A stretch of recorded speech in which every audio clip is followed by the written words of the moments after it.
You know that feeling, right? Your phone just freezes up for no reason at all. Or maybe your router decides it needs a reboot, completely out of the blue. Well, it might not be a random glitch. Today, we're going to dive into why our modern electronics can be, believe it or not, surprisingly fragile, especially when it comes to invisible forces like space weather. We're going to explore the specific design choices that leave your favorite gadgets vulnerable. Now, everything we're about to explore today comes from a super detailed report by the folks at RFI Detectives, who are part of Virtualization Options LLC. This is actually the 8th part of our 10-part series breaking down their findings. And this one, well, it tackles a really crucial question. And that question is this: how is it possible that your brand new, super powerful smartphone is potentially more vulnerable to a random particle from the sun than, say, a calculator that's been sitting in a drawer for 20 years? It just sounds completely backward, doesn't it? But it gets right to the heart of the problem.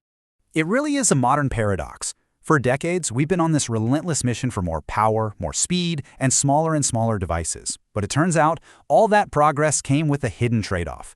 In making our tech so much more powerful, we've also made it inherently more fragile.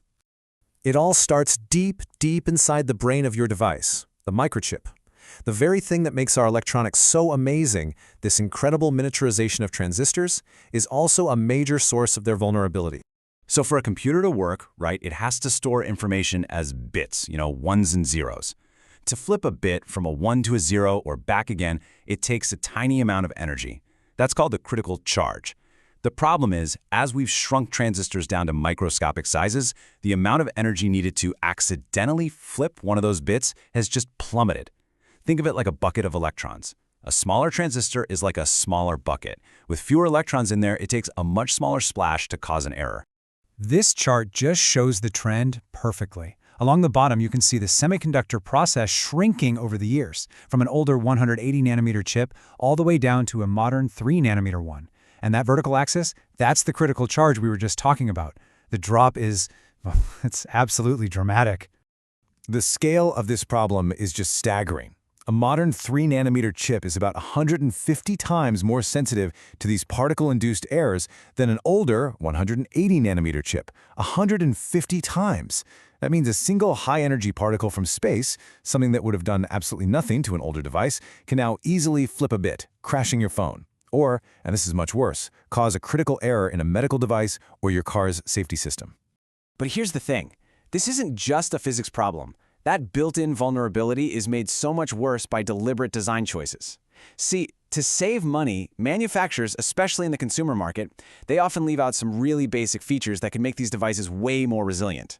The report from RFI Detectives points to a few really common weak points. For instance, a lot of consumer devices don't have a proper hardware watchdog timer, which is a critical failsafe.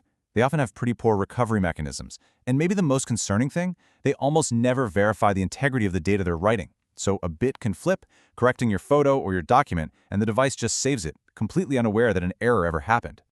So, what in the world is a watchdog timer? Well, think of it like an electronic pulse check. It's a totally separate hardware circuit that is constantly monitoring the main processor. If that processor freezes, let's say because of a bit flip, and it stops sending out that little, "Hey, I'm okay" signal, the watchdog steps in and forces a reboot. It's a simple, super effective last line of defense that's often missing from cheaper devices. Okay, so we know that chips are sensitive and the designs can be pretty weak. What can we actually do about it? Well, this is where understanding these issues really empowers you, whether you're a consumer or a business leader, to start making much smarter choices. The report puts it perfectly. This is a simple but really powerful rule to remember anytime you're shopping for tech. Those few dollars you save up front, they often come at the expense of quality components and a resilient design. So how do you choose well? First, try to stick with reputable manufacturers, the ones known for quality engineering. Second, you can actually look for physical signs of quality.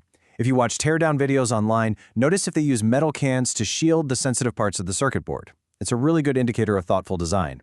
And finally, just always keep that core principle in mind. The cheapest option is rarely, if ever, the most robust. And really, that's the key takeaway here. This isn't just a bit of trivia.